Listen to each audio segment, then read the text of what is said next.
안녕하세요.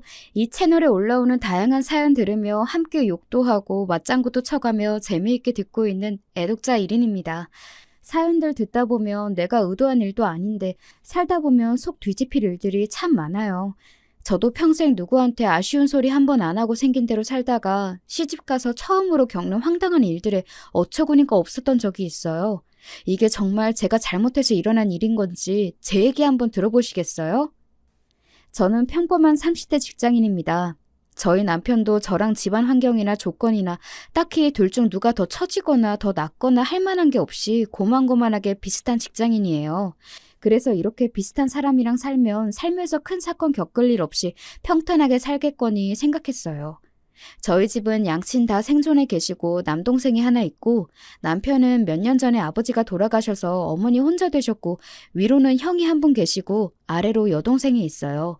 여동생은 결혼 전에도 몇 번 만난 적이 있는데 나이도 또래이고 사고방식도 비슷해서 말이 잘 통했습니다.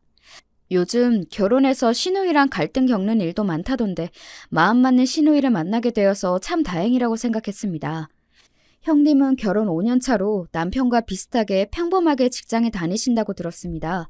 조금 특이할 만한 점이라면 제 손윗동서 되실 분이 의사라고 하시더라고요. 보통 의사들은 같은 의사랑 결혼하는 경우가 많거나 있는 집 자제들이랑 결혼하는 경우가 많잖아요. 시누이에게 건너듣기로는 여자 쪽 부모님 반대가 있긴 했는데 딸이 결혼 안 시켜주면 죽겠다고 난리를 피워대는 통에 결국 결혼 허락을 받아냈다고 합니다. 별일이네 싶긴 했지만 원래 사랑이 그런 거 아니겠거니 하며 그러려니 하고 넘겼습니다. 시어머니 되실 분 성격이 좀 괄괄하긴 했지만 저라고 그리 사근사근한 성격이 아니다 보니 그건 역시 크게 개의치는 않았습니다. 어차피 독립해서 따로 살 예정이기도 했고 아무리 시어머니라 해도 도리에 맞지 않는 요구를 하시면 따를 생각이 없었으니까요. 첫 번째 조짐은 혼수를 준비할 때 보였습니다. 아니, 우리 큰며느리가 시집 올 때는 가전이고 가구고 다 최신형의 최고급으로 했는데 이 정도 수준으로 맞추는 건 좀 부족한 거 아니니? 어머머, 형님은 의사시잖아요? 저랑은 벌이가 다를 텐데 당연히 사는 수준도 다를 수밖에 없죠. 저도 남편이 의사면 이것보다 더 좋은 혼수했을걸요? 일부러 눈치 없는 세대 흉내를 내는 저를 쳐다보는 시어머니 눈길이 곱지 않았지만 뭐 한 푼 보태주시지도 않을 거 결혼 시작도 전에 타박부터 하는 시어머니 비위를 굳이 맞추고 싶은 생각은 없었습니다. 저는 그날 퇴근하고 만난 남편에게 분명하게 못을 박았죠. 전에 상견례 때도 느끼긴 했는데 어머니께서 의사 큰며느리랑 나랑 자꾸 비교하면서 살짝 긁으셔. 나 무슨 재벌집에 시집 가는 거야? 비슷한 사람이랑 결혼하면서 자꾸 이런 타박을 왜 하시는지 모르겠네. 미안해. 자기 기분 많이 나빴지? 엄마가 워낙 옛날 분이라 그러셔. 나도 옆에서 자꾸 그러시지 말라고 말씀드릴 테니까 자기도 조금만 참아줘. 응? 위로는 형에 아래로는 여동생에 중간에 끼어 자란 남편은 영 소심한 면이 있는 사람이었습니다. 근본은 선한 사람이었지만 불만이 있어도 그걸 강하게 표현하는 건 힘들어하는 편이었어요. 그런 면이 연애하면서도 좀 답답할 때는 있었지만 제 의견은 잘 받아주는 편이어서 그동안은 좋게 넘겨왔습니다. 하지만 결혼해서 부인과 어머니 사이에 갈등이 생길 때에는 중간에서 남편의 조율이 큰 역할을 한다고 들었는데 소심한 남편이 영 미덥지 않게 느껴졌습니다. 참을 만한 정도면 모르겠지만 난 선 넘으면 자기 가족이라고 안 참아. 내 성격 알지? 중간에서 새우동 터지기 싫으면 자기 정신 단단히 차리고 잘해. 미리 마음 단단히 먹으라고 불어 겁을 단단히 주었습니다. 남편은 연신 알았다고 대답은 했지만 사실 저도 단박에 남편의 행동이 바뀌리라 기대한 건 아니긴 했습니다. 결혼식이 끝난 후 신혼여행에서 돌아오자 새신랑과 새신부를 맞이하겠다고 온 시댁 가족들이 어머님 댁에 모였습니다. 저희는 신혼여행지에서 바리바리 사온 기념품들을 모두에게 골고루 나눠주었습니다. 다들 고맙다는 인사와 함께 덕담 한마디씩 주고받고 있는데 시어머니 표정이 영 탐탁지 않더군요. 이렇게 자잘한 것들 말고 선물 하나를 해도 제대로 된 거, 좋은 걸 해야 남한테 우세스러워 보이지 않는 거다. 큰애는 이런 얘기 굳이 하지 않아도 알아서 잘해왔는데 앞으로 너도 우리 집 식구이니 네 큰 동서한테 배울 건 잘 배우더라. 제 집 식구가 되자마자 얻는 타박에 제 기분도 언짢아졌습니다. 결혼할 때 뭐 하나 도와주시는 것도 없이 저희끼리 다 해결한 마당에 들을 만한 소리는 더더욱 아니지 싶었어요. 제 표정이 대번이 안 좋아지자 제 눈치를 살핀 시누이가 한마디 했습니다. 아이 참 엄마는 선물한 사람 민망하게 괜히 마음에도 없는 소리 하신다. 그 먼 데서 이렇게나 식구들 생각해서 챙겨오는 게 쉬운 일인 줄 알아? 벌써부터 언니 시집살이 시킬 생각 마시고 예뻐만 해주세요. 어색해질 뻔한 분위기가 시누이의 너스레 덕에 겨우 풀렸습니다. 하지만 한번 빈정이 상해버린 마음은 쉬이 풀리지 않더군요. 말 한마디로 천냥 빛을 갚는다더니 저희 어머니는 말 한마디로 사채까지 쓸 사람이었습니다. 본인이 제 기분을 상하게 하실수록 본인 아들이 쥐잡힐 듯 잡힐 것이라는 걸 아시는지 모르시는지 그날 신혼집으로 돌아가는 길에 남편에게 쏘아붙였습니다. 전에 내가 얘기했을 때 당신 어머니께 말씀 잘 들어보겠다고 하지 않았어? 당신이 듣기로는 오늘 어머님이 나한테 하신 말씀 정도는 좀 참아볼 만하다 싶어? 기어이 중간에서 새우등이 터진 남편은 땀을 뻘뻘 흘렸습니다. 참 내가 그러시지 말래도 나이 드신 분이라 그런가 말씀드려도 고치기가 힘드신가 봐. 고칠 생각은 있으시고? 이제 막 시집 왔는데 이 정도인데 날이 갈수록 심해지면 더 심해졌지 나아질 것 같지가 않아 내가 보기엔. 나 결혼 전부터 분명히 말했다. 선 넘으시면 나도 진짜 안 참을 거야. 그러자 남편이 한숨을 푹 내쉬었습니다. 그러면서 짐짓 우울한 목소리로 말했어요. 사실 어머니가 원래 편애가 좀 심하셔. 나 어릴 때에도 좋은 거랑 새 거는 다 형한테 돌아가고 나랑 동생은 맨날 쓰던 거 헌 것만 물려받았어. 비슷한 성적을 받아도 형은 오냐오냐 칭찬해 주시면서 나한테는 살가운 말도 잘 안 해주시고 막내는 그래도 타고난 성격에 당찬데가 있어서 엄마가 그러셔도 기죽지 않고 제 몫은 잘 찾아 먹었는데 아무래도 나는 타고난 성격도 이렇다 보니 크면서도 늘 손해를 보면서 산 것 같아. 그래도 자식들 시집장가 보내고 나면 좀 나아지지 않을까 생각했는데 그 편애가 형수님한테 옮겨갈 줄은 또 몰랐네. 내가 당신한테 면목이 없다 진짜. 굳이 남편이 구구절절 설명하지 않아도 그간의 집안 분위기로 충분히 예상 가능한 상황이긴 했어요. 남편 성격에 평생 괄괄한 시어머니 밑에서 기도 못 펴고 살았을 걸 생각하니 좀 안쓰럽기도 했습니다. 그러나 그렇다고 해서 남편과 함께 미운 오리 새끼로 구박받으며 살 생각은 추호도 없었습니다. 지금까지는 어땠을지 몰라도 새 사람 들어오면 어머니도 바뀌시는 게 있어야지. 그리고 당신이 지금까지 그렇게 살아왔다고 앞으로도 그런 대접 받는 것도 싫어. 당신도 이제 한 가정이 가장이야. 아닌 건 아니라고 확실하게 딱 부러지게 얘기하고 당신 가족도 지킬 줄 알아야지. 나는 나와 내 남편 지켜야겠으니 하고 싶은 말은 하고 살아야겠어. 당신이 직접 할 자신 없으면 내가 하는 것까지 토달지 마. 남편은 풀이 죽으면서도 다음번에도 무례하게 굴면 참지 않겠다는 제 선언에는 손을 들어주었습니다. 직접 말은 하지 않았지만 남편 역시 아까 신혼여행 선물 타박을 들은 것이 영 기분이 좋지 않은 것 같았습니다. 누군들 안 그렇겠습니까? 그 먼 나라에서 기껏 생각해서 돈 쓰고 힘 들어가며 선물했더니 안 하니만 못한 소리를 들었는데요. 거기다 남편도 혼자 차별을 감당할 때와는 달리 제 척까지 곱지 않은 눈으로 바라보는 제 시어머니께 슬슬 불만이 차오르기 시작한 것 같았습니다.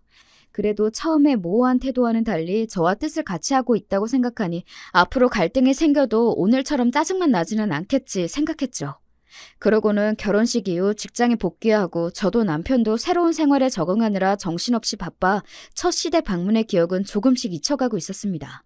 정신없이 오후 업무를 보고 있는데 갑작스럽게 시어머니에게서 연락이 왔습니다.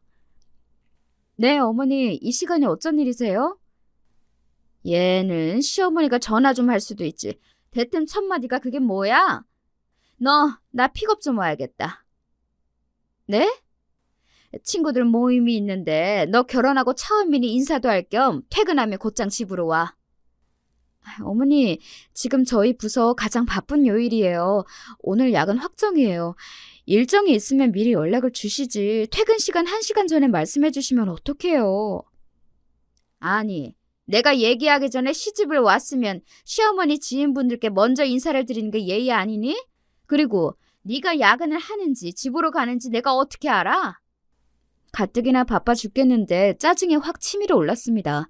시댁 쪽 식구들에게 인사를 드리지 않은 것도 아니었어요. 바쁜 와중에도 주말에 쉬지도 못하고 틈틈이 불려가서 어머님 친정 식구들이며 모임 지인분들이며 부지런히도 인사를 드렸습니다. 그런데 평일에까지 꼭 이러셔야 하나요? 저는 끓어오르는 화를 누르며 답했습니다. 그렇게 말씀하셔도 오늘은 업무 때문에 도저히 시간을 뺄 수가 없어요. 형님은 개원이라 6시면 바로 퇴근하시니까 오늘은 형님하고 같이 갔다 오시고 저랑은 다음에 같이 가세요, 어머니. 아니, 그냥 직장인인 너하고 바쁜 의사 선생님이 큰애하고 같아? 순간 인내심이 뚝 끊기는 것 같았습니다. 아니, 형님이 의사면 의사지. 의사인 형님 시간은 금이고 직장인인 제 시간은 똥입니까? 더 대꾸하고 싶지도 않아. 지금 바로 회의 들어가야 해서 끊습니다. 딱딱하게 말하고는 전화를 끊어버렸습니다. 친정에서 자라면서는 단 한 번도 부모님께 남동생과 차별받은 적이 없었던 제 입장에서는 남이 저를 이렇게 함부로 대한 역사가 없었습니다. 그래서 이건 열이 받다 못해 다소 기이하게 느껴질 정도였죠. 같은 동시간대 대한민국에서 살고 있는 사람끼리 이렇게나 다를 수가 있다니 어머님을 내 이해의 범주에 넣어서는 안 되겠구나 싶었죠. 야근하고 들어갔더니 전화로 남편이 한 소리를 들었는지 말을 전하더군요. 자기가 엄마한테 쌓인 게 많은 건 아는데 그래도 어른이 말씀하시는 중인데 전화를 끊어버리는 건 좀 그랬어. 뭐라고? 토씨 하나 빼놓지 말고 어머니 말씀하신 그대로 얘기해. 제 매서운 기세에 남편이 우물거리며 말했습니다. 친구들에게 새 며느리 소개를 시키려고 좀 데리러 오라고 했더니 바쁘다고 있는 대로 유세를 부리며 끊더랍니다. 당신 진짜 바보야? 아니면 당신한테 진짜로 내가 그거밖에 안 되는 사람이야? 아무렴 내가 좋게 소개시켜준다는데 유세 떨며 전화 끊었겠어. 퇴근 시간 직전에 갑자기 전화해서는 일이 바빠서 퇴근도 못한다는데 예의 없는 취급하면서 의사 며느리랑 비교하면서 셔틀 취급하는데 그냥 참아? 그딴 소리밖에 못할 거면 앞으로 나한테 어머니 말씀 전하지 마. 문을 쾅 닫고 혼자 들어와 버렸습니다. 부하가 치밀어서 견딜 수가 없었습니다. 제가 도대체 왜 이런 취급을 받아야 합니까? 처음으로 남편과 결혼한 걸 후회했습니다. 결혼하기 전에 어머니가 저런 분이신 줄 알았으면 너랑은 절대 결혼 안 했으리라 씩씩대고 있으니 곧 제 눈치를 보며 남편이 방 안으로 들어왔습니다. 미안해 여보, 내가 잘못했어. 어머니 그러시는 게 하루 이틀도 아니고 어머니 말씀만 듣고 당신한테 그렇게 얘기하면 안 되는 거였는데 당신이 정말 그랬을 거라고 생각해서 그렇게 말한 게 아니고 어머니한테 얘기를 들었으니 당신 얘기도 들어보려고 한 말이었는데 내가 말을 잘못했어. 어머니가 야근한다고 하는데 그렇게까지 하실 줄은 정말 몰랐어. 이게 다 내 잘못이야. 내가 평소에 부당한 게 있어도 아무 말도 안 하니 당신한테까지 그러시는 거겠지. 이제 진짜로 당신이 하는 일에 토 안 달게. 어머니가 말도 안 되는 소리 또 하시면 당신도 참지 말고 당신 하고 싶은 대로 다 해. 아직 분은 다 풀리지 않았지만 자기 나름대로 제 화를 풀어주려고 애쓰는 남편을 보면서 조금 화를 누그러뜨렸습니다. 그러면서 도대체 내가 어쩌다가 이런 피곤한 상황에 놓이게 되었나 한숨이 나왔습니다. 평생 하고 싶은 말을 참아가며 살아본 적이 없었던 저로서는 요즘에 이러한 상황들이 참 답답했습니다. 그래서 남편에게 다시 한번 단단히 다짐을 받아냈죠. 나 저번에 한 말 그냥 한 거 아니야. 아무리 당신 며느리라도 서로 지켜야 할 예의라는 게 있는 거야. 그리고 난 나에게 최소한의 예의도 지키지 않는 사람한테까지 예의 지킬 정도로 착한 사람도 아니고 당신 어머니라서 참아주는 건 딱 오늘까지야. 앞으로 나 막 나간다고 딴소리 하지 말고 자신 없으면 지금 얘기해. 아니야, 나도 그냥 한 소리 아니야. 나한테 그러시는 것까지는 이게 내 팔자지 싶어 참았는데 아들이 결혼을 했는데 당신한테까지 이런 식으로 구는 건 나도 당신 보기 창피해서 안 되겠어. 앞으로 또 이렇게 말도 안 되는 요구하시면 당신 참지 말고 할 말 다 해.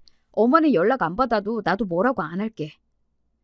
남편에게 단단히 다짐을 받아내고는 그래, 이제 나도 더는 안 참는다. 마음 먹고 기회가 찾아오기만을 벼르고 벌렸습니다. 그리고 예상했던 것처럼 그 기회는 멀지 않은 날에 다시 찾아왔죠. 할머님 제세가 있는 날이라 바쁜 와중에도 팀원들 눈치를 봐가며 간만에 정시퇴근한 날이었습니다. 퇴근 후 곧장 어머님 댁으로 갔는데도 7시 가까이 됐더라고요.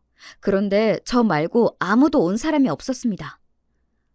어머님, 형님은요? 너 왔으면 됐지. 네 형님은 또 왜 찾아? 어머님, 그건 아니죠. 이 집 며느리가 저 하나인가요? 이 집 아들들이며 딸이며 하나도 없고 저도 오늘 회사에서 있는 눈치 없는 눈치 다 봐가며 겨우 정시퇴근해서 곧장 어머님 댁으로 온 거예요. 애들이야 퇴근하면 어련히 알아서 오겠지. 너는 결혼하고 처음 맞는 시댁 제사인데 뭐가 그렇게 불만이 많아? 올 때 되면 안 올까?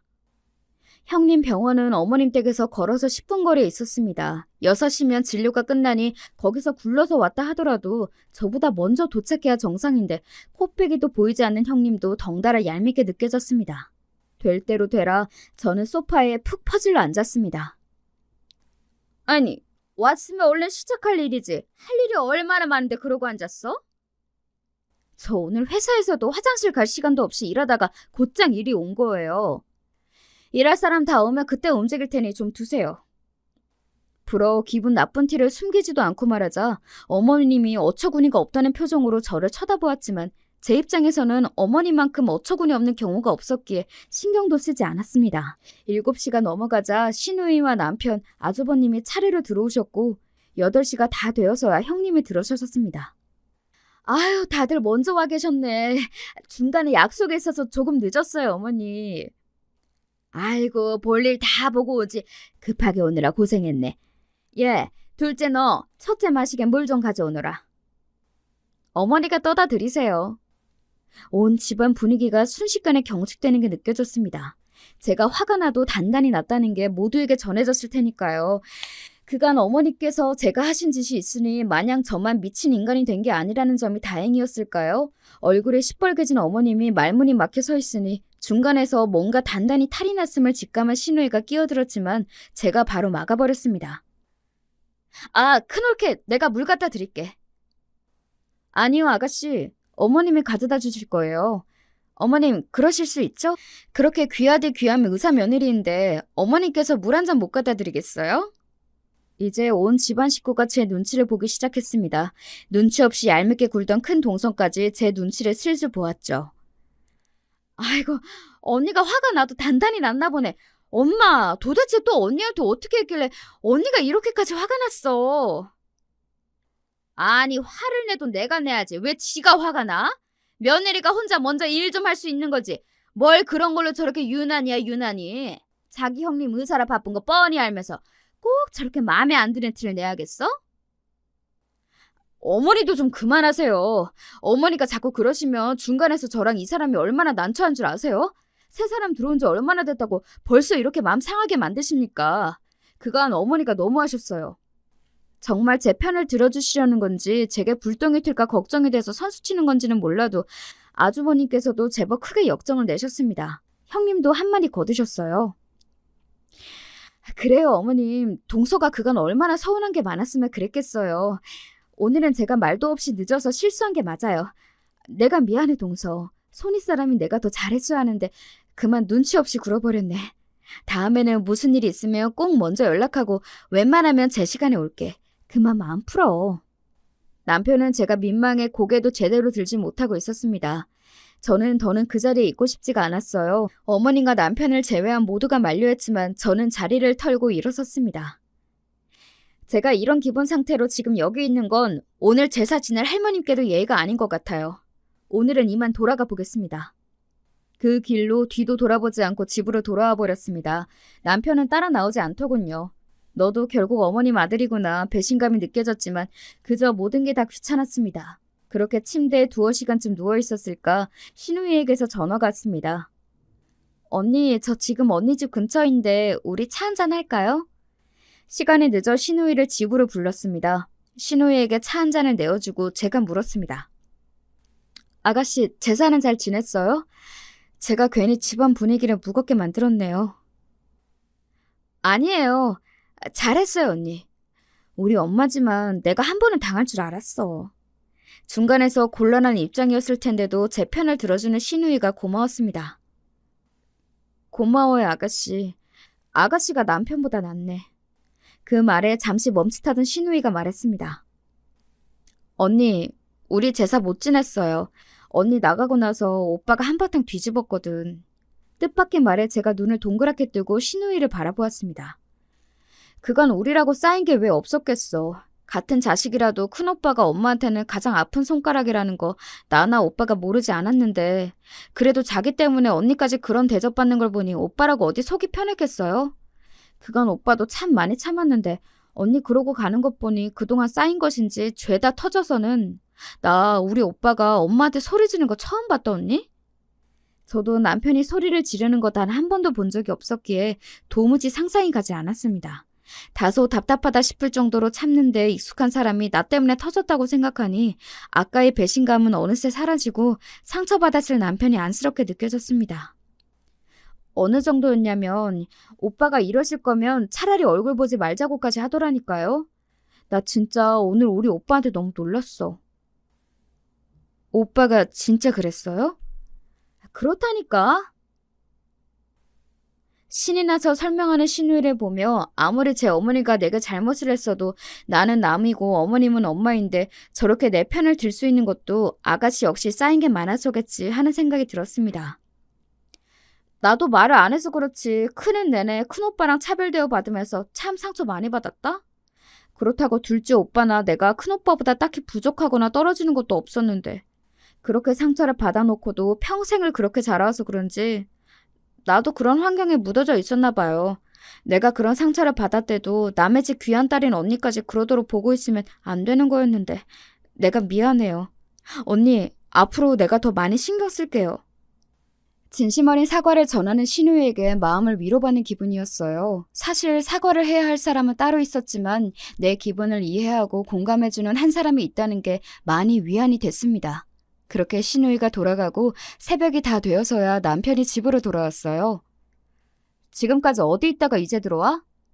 남편은 술을 한 잔 한 것 같았습니다. 평소에 잘 마시지도 않는 술을 마신 건 역시 속상해서였겠죠. 부인이 제 어머니께 그런 취급을 당한 것도 그 때문에 난생 처음 제 어머니께 소리를 질러가며 절연하자는 이야기까지 한 게 그 사람 입장에서는 감당하기 어려운 일이었을 겁니다. 내가 당신한테 정말 미안해. 우리 장인 장모님이 당신 이렇게 귀하게 키워주셨는데 이런 대접 받을 사람이 아닌데 나한테 시집와서 이런 꼴이나 보게 하고 내가 정말 너무 못난 남편이야. 미안해 여보. 혀가 꼬여가는 걸 간신히 정신 부여잡아가며 사과하는 남편이 딱해 보였습니다. 저라고 저런 어머니 밑에서 자라고 싶었을까요? 사랑받지 못했던 유년기의 남편을 꽉 안아주고 싶었습니다. 저는 결혼하고 겨우 몇 달 당했는데도 억울하고 서러운 마음을 견디기가 어려웠는데 평생 저런 환경에서 남편이 자라왔다고 생각하니 너무 마음이 아팠습니다. 나 이제 어머니 안 볼 거야. 내 가족은 이제 당신 하나뿐이야. 당신한테 함부로 대하는 사람은 그 누구도 용서하지 않을 거야. 술에 취해 잠든 남편을 보며 그래 이 사람이 내 편이면 됐지 마음을 달랬습니다. 그 소란이 있은 후로 한동안 어머니께는 따로 연락이 오지 않았습니다. 남편 역시 어머님을 찾지 않았죠. 그렇게 보름쯤 지났을까 신우이를 통해서 어머니께 연락이 왔습니다. 언니, 엄마가 언니랑 오빠 밥 한 끼 먹이고 싶대요. 아무래도 언니한테 사과하고 싶은 모양이야. 저 잘못한 거 없다며 끝까지 뻗대실 줄 알았는데 뜻밖의 소식이었습니다. 정말 안 갈 거야? 안 간대도. 소식을 들었는데도 남편은 고집을 피웠습니다. 예전 같으면 상상도 못할 일이었어요. 저는 비록 어머님이 잘못하시긴 했어도 모자 사이를 갈라놓은 게 아닌가 마음이 쓰이지 않을 수가 없었습니다. 끝까지 잘못을 인정하지 않는다면 모르겠지만 그래도 사과하겠다는 뜻을 보였잖아요. 그래서 슬그머니 남편을 찔러보았습니다. 안 간대도 그러네. 여전히 고집을 피우는 남편에게 말했습니다. 사과를 안 하려고 하셨으면 나도 이런 소리 안 했을 거야. 그런데 사과하시겠다잖아. 사실 나도 나인데 나는 당신이 어머님한테 꼭 사과를 받았으면 좋겠어. 그간 평생 당신한테 잘못하셨잖아.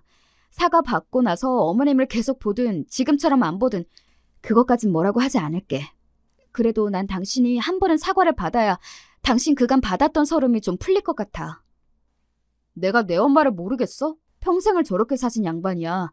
지금이야 생전 안 그러던 내가 그렇게 세게 나오니까 당황해서 저러시는 거겠지. 지금 굽히고 들어가면 또 금방 똑같아질 거야. 그렇게 되면 괜히 당신만 더 고생이야. 그건 그때 되어봐야 알지. 그리고 정말 당신 말처럼 똑같이 예전처럼 그러시면 그때 가서 안 봐도 되는 거잖아. 이대로 당신이랑 어머니 사이가 영영 틀어지면 나도 영 개운치 않을 것 같아서 그래. 남편은 여전히 마뜩지 않은 기색이었지만 제가 일주일을 설득한 끝에 어머님의 초대를 받아들이기로 했습니다.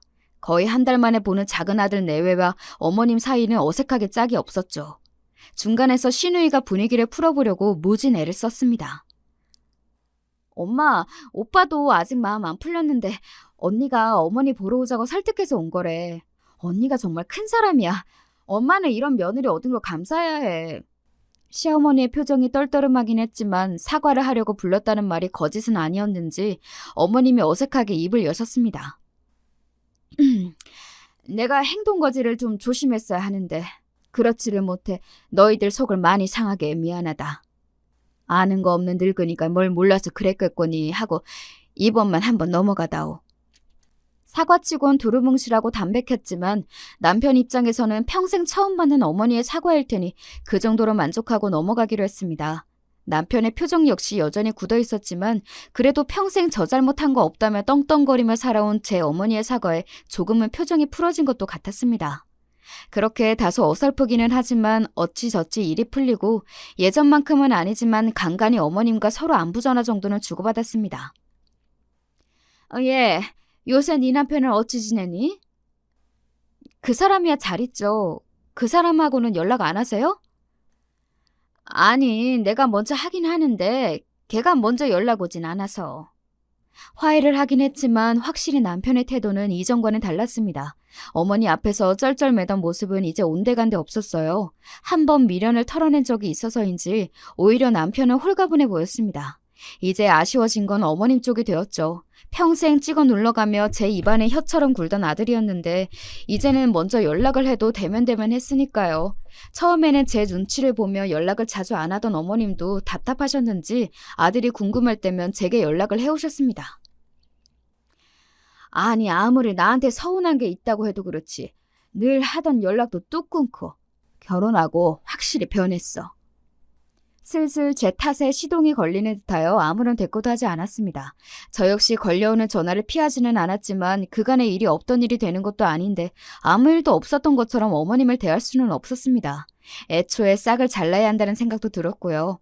아들만큼은 아니지만 못지않게 대면대면한 며느리에 대한 불만이 느껴졌으나 애초에 본인이 자초한 바가 없지 않으니 굳이 신경 쓰지 않았습니다. 가급적이면 따로 찾아뵙는 일도 자제했습니다.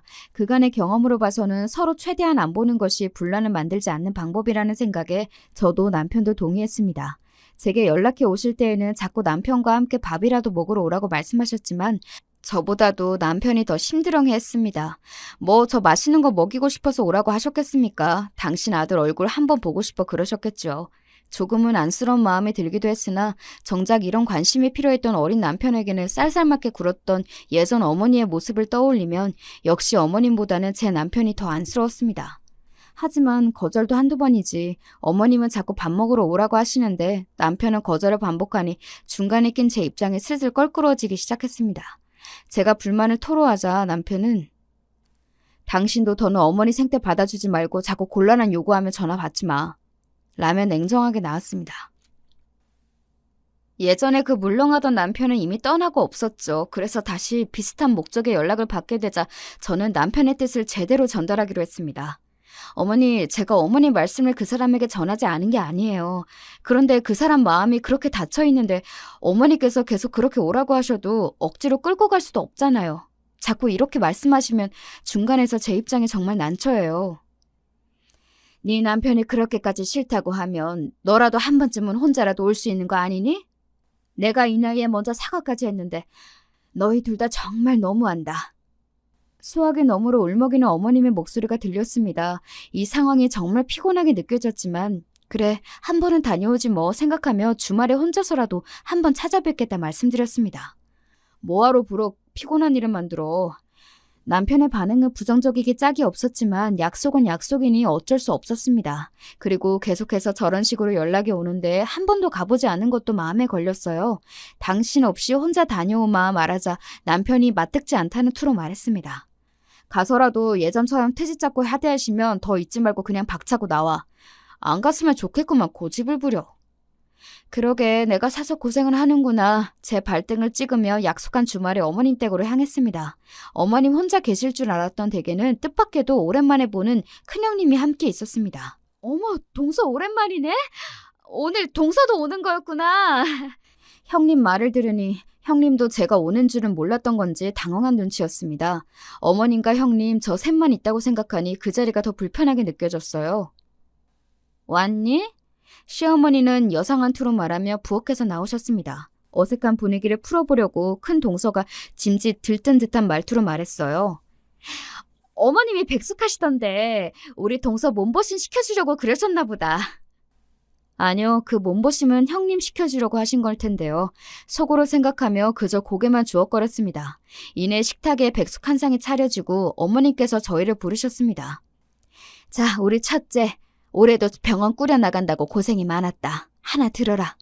시어머니는 2마리 중 1마리의 닭을 붙잡고 큼직하게 다리 하나를 떼어다 형님 앞접시에 올려주었습니다.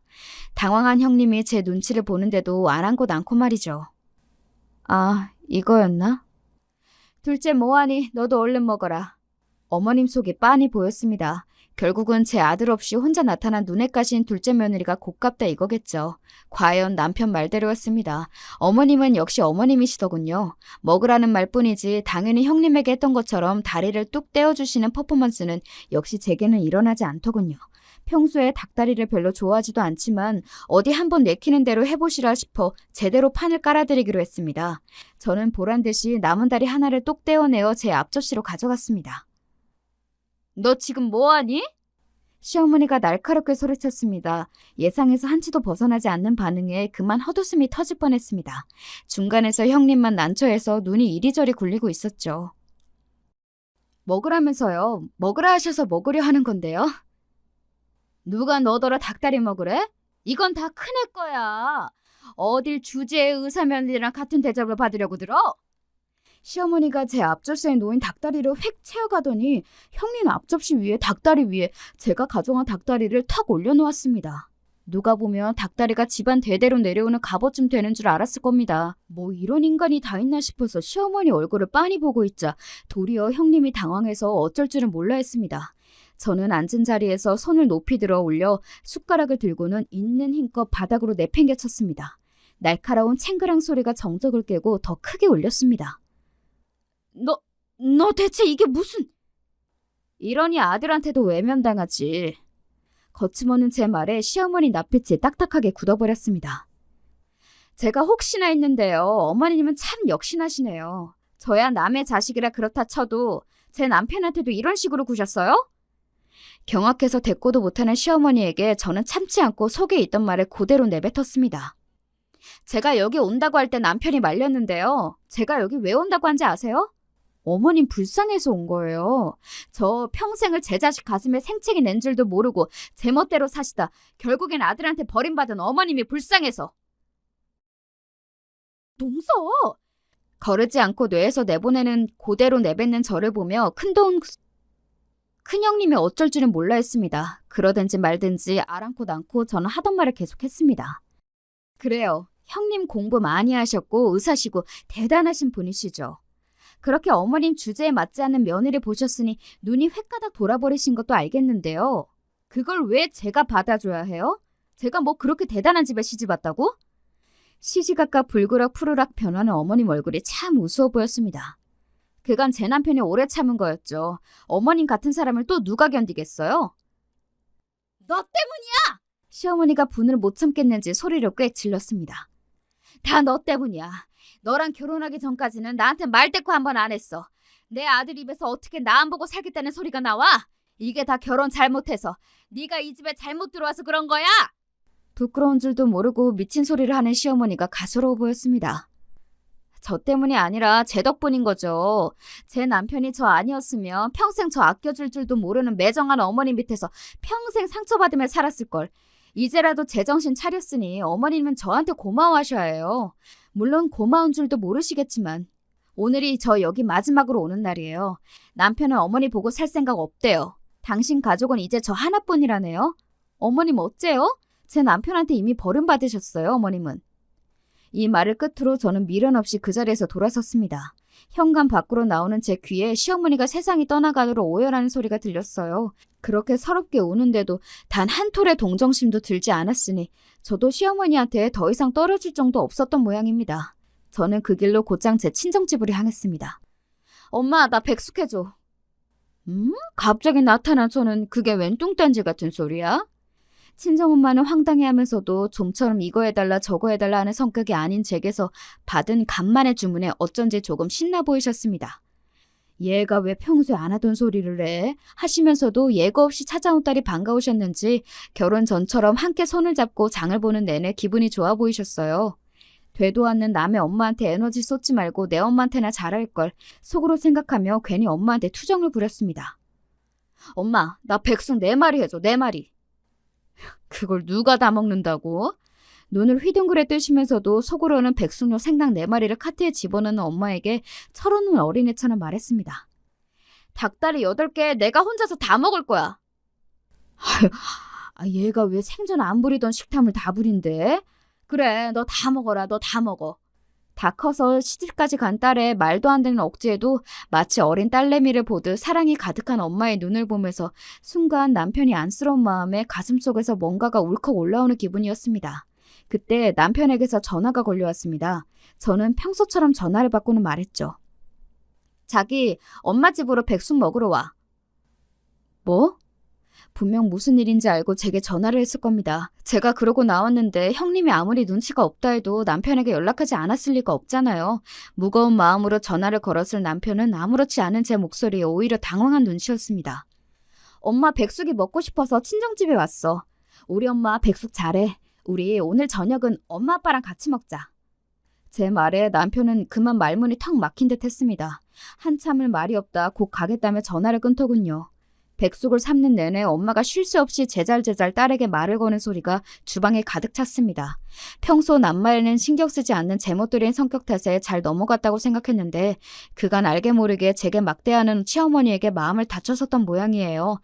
바쁜 딸이 시간을 쪼개 찾아왔다는 것만으로 생복해하시는 엄마 모습을 보면서 그래 부모에게 사랑받는 느낌은 이런 거였지 마음이 녹아내리는 것만 같았습니다. 굳이 남편까지 불러서 백숙을 먹이려 한 건 남편이 오늘의 기억을 또다시 상처로 남기게 두고 싶지 않아서였어요.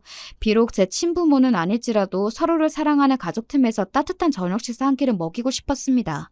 금세 도착한 남편과 저 친정 부모님까지 내 식구가 도란도란 한 식탁에 머리를 맞대고 앉아 백숙을 먹기 시작했습니다. 저희 엄마가 본인 몫의 닭에서 다리 2개를 뜯어다 저와 본인 사위 밥그릇에 척 얹어주셨습니다. 그러자 저희 아빠가 본인 몫의 닭에서 다리를 하나 뜯어 엄마 밥그릇에 얹어주셨어요. 저는 제 몫의 닭에서 떼어낸 닭다리 하나를 남편 밥그릇 하나 더 올려주었습니다. 어머 여보 얘 좀 봐. 아까 닭다리 8개 자기가 다 먹을 거라고 생떼를 쓰더니 곳에 제 닭다리까지 제 신랑한테 넘겨주네. 제 남편이라고 챙기기는 딸 자식 키워봐야 소용이 없구먼. 짐짐 너스레를 떠는 엄마 아빠 앞에서 겸연쩍게 웃으면서도 남편은 행복해 보였습니다. 고개를 숙이고 열심히 닭다리를 뜯는 남편 눈에 살짝 고인 눈물은 모른 척했습니다. 부디 남편이 오늘 이 자리를 오랫동안 기억해 주길 바랐습니다. 그 이후로 시어머니와는 완전히 절연했습니다. 마지막에 가슴에 무언가 더 맺힐 것도 없이 하고 싶은 말을 죄다 퍼부어주고 온 탓인지 미련도 아쉬움도 일절 남는 것이 없었습니다. 어설프게 남아있던 동정심까지 사라지고 나니 오히려 홀가분했습니다. 남편이 이런 마음으로 시어머니를 찾지 않았던 걸까 싶었습니다. 소식을 들은 시누이는 예상했던 대로 온전하게 저희 편이 되어주었습니다. 시어머니의 행태에 질릴 대로 질린 시누이가 더는 적당히 제 어머니의 비위를 맞춰주지 않고 맞받아치자 그 둘 사이에서도 큰 싸움이 있었다고 합니다. 시누이 역시 오빠처럼 더 이상 어머니에게 지고 들어가지 않기로 결심한 모양이었습니다. 그간 시어머니의 감정 쓰레기통 노릇을 지긋지긋해했던 시누이도 더는 시어머니 연락을 받지 않고 있었어요. 내 엄마인데도 일이 징글징글한데 언니한테도 오죽했겠어요. 시누이는 길게 말하지도 않고 저 한마디로 상황을 깔끔하게 정리하더군요. 시어머니와는 틀어지더라도 시누이와의 관계는 유지하고 싶었던 제 입장에서는 고마운 일이었습니다. 시누이와는 지금도 남편의 동생이자 마음 잘 통하는 친구를 잘 지내고 있습니다. 아주버님과 형님과는 대면대면하긴 하지만 그렇다고 나쁠 것도 없는 관계로 지내고 있습니다. 시어머니와의 볼장 다 보인 마지막 모습을 형님이 고스란히 다 지켜보았으니 사실 제게 정이 떨어진다 해도 딱히 할 말이 없었는데 본인이 사랑을 받는 입장임에도 불구하고 차별받는 제 입장을 이해해준 모양이었습니다. 남편과 시누이, 제가 받을 사랑까지 모두 독차지한 두 분이지만 뭐 그게 또 두 분 잘못은 아니니까요. 게다가 저희 중 그 누구도 그 사랑을 원하지 않으니 더 이상 두 분께 딱히 유감할 것도 없었습니다. 남편은 그 이후 저보다 더 뻔질나게 저의 친정집 문턱을 드나들고 있습니다. 처음엔 어색해하더니 이젠 제가 야근하는 날이면 아예 퇴근을 저희 친정집으로 합니다. 남편이 하도 자주 오니 저희 엄마가 농담처럼 아이고 늙은이들이랑 노는 게 뭐가 재미있다고 자꾸 와. 오지 마. 남편에게 면박을 주어도 예전 같으면 그 농담을 고지 곧대로 듣고 민망했을 남편도 제법 뻔뻔해졌습니다. 민선이랑 노는 것보다 장인어른 장모님이랑 노는 게 더 재미있어요. 쫓아내지 마세요. 하나뿐인 사위가 부리는 애교가 싫지 않으신지 이젠 남편이 저희 친정 식구들과 섞여 있는 모습도 그리 어색한 그림이 아니게 되었죠. 저만 혼자 따돌리고 뭐가 그리 재미있는지 셋이서 수톡대고 있는 걸 보면 어처구니가 없긴 하지만 사실 정말 기분이 나쁘지는 않아요. 처음에는 그간 제 아내가 제 어머니에게 받은 구박과 서름 때문에 미안한 마음에 더 저희 친정 부모님께 잘하는구나 싶었는데 지금 와서 생각해보면 정작 제 어머님에게서는 제대로 받지 못한 애정을 결혼하고 나서야 제 부모님께 받게 된 것이 남편도 썩 마음에 들었던 것이 아니었을까 하는 생각이 들기도 합니다. 저도 이제는 예전에 주눅든 모습이 많이 사라지고 제 엄마 아빠에게도 자연스럽게 대하는 남편의 모습을 보며 이제는 예전에 상처가 많이 치유된 것 같아 따뜻한 기분이 들곤 해요. 저도 사람이다 보니 어쩔 수 없이 드문드문 꼭 시어머니와의 관계가 이렇게까지 될 필요가 있었을까 하는 생각이 불쑥 치고 올라올 때가 있습니다. 하지만 제가 수백 번 수천 번 이런 마음을 먹어봐야 상대방의 시어머니가 여전히 시어머니인 이상 별 의미 없는 가정이겠죠. 물론 제 거침없는 성질머리가 갈등의 불씨를 더 빠르게 당겼다고는 생각하지만 다시 생각해봐도 제가 더 참았다고 해서 결과가 달라지지는 않았을 것 같아요. 그저 제가 속 끓이는 기간만 더 길어질 뿐이었겠죠. 그래서 가끔 그런 생각이 들더라도 그것이 후회로 이어지지는 않습니다. 그보다 저는 제 남편이 비로소 그간의 상처에서 벗어나 정서적으로 완전히 어머니에게서 독립한 것이 만족스러울 따름입니다. 누구도 다른 사람과 부딪히는 상황을 달가워하지는 않을 거예요. 어지간해서는 서로 맞춰가며 살고 싶어 하는 게 당연하고 또 남들과 갈등을 빚는다는 건 정서적으로도 참 필요한 일이니까요. 하지만 타인의 마음이 제 마음 같을 수는 없는 노릇이니 살면서 언제든 이런 갈등을 다시 겪을 수도 있겠죠. 그럼에도 불구하고 타인에게서 스스로를 지키고 제게 함부로 대할 수 없게 하려면 저부터가 저 스스로를 최우선으로 두고 스스로에게 당당해지는 것이 먼저인 것 같습니다. 여러분도 당장의 갈등이 두려울지라도 단지 갈등을 피하려는 이유만으로 남들이 여러분을 상처 입히는 것을 내버려 두고 스스로를 등한시하지는 않으셨으면 합니다. 그게 제가 결혼을 통해 배운 가장 중요한 것이거든요. 참지 않아야 할 순간에 참지 않은 것이 제게는 상황을 타파하는 데 도움이 되었습니다. 물론 이런 일을 겪지 않는 게 가장 좋겠지만 갈등의 순간이 온다면 한 번쯤 제 이야기를 떠올려 주셔도 좋을 것 같아요. 긴 얘기 들어주셔서 감사합니다.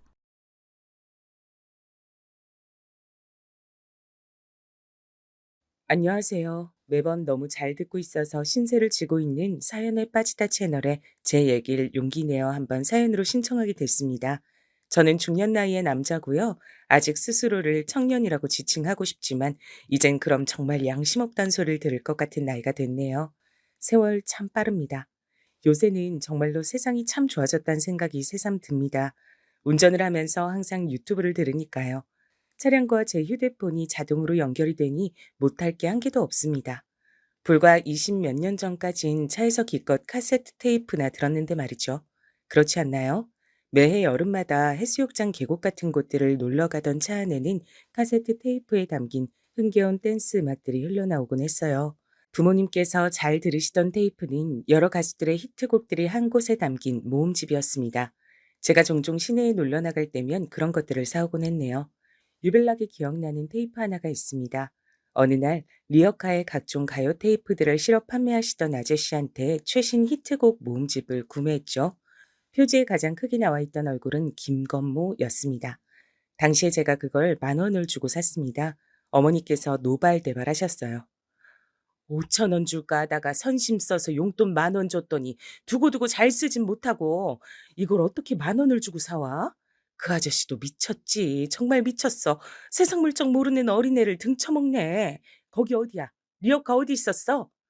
시내 문구점 바로 옆에 있긴 했는데 리어카 끌고 계속 돌아다녀서 정확히 몰라요. 근데 엄마가 그거 알아서 뭐 하시게요? 뭐 하기는.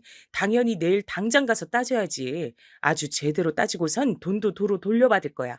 너 내일 엄마하고 같이 시내 갈 준비나 해둬. 그래서 제가 바닥에 엎어져서 거의 울다시피 떼를 썼습니다. 왜냐고요? 놀 곳이라곤 시내밖에 없었는데 거기서 리어카 아저씨랑 싸우는 엄마를 두네라고 소문이 번지면 어쩐답니까? 하늘이 무너져 내리는 듯 했습니다. 어릴 땐 또래 친구들에게 잘 보이는 게 세상 그 무엇보다 중요했으니까요. 도대체 왜 거기까지 가서 따지냐고, 엄마는 김건모 좋아한다고 했으면서 왜 기껏 생각해서 사오니까 화를 내냐고, 꼴랑 10,000원 가지고 왜 이러냐고 저는 숨이 넘어가도록 고집을 피우며 막 따져댔습니다. 그러자 어머니께선 자식 이기는 부모 없다며 한숨을 쉬시는 것을 끝으로 그 테이프를 품으셨죠.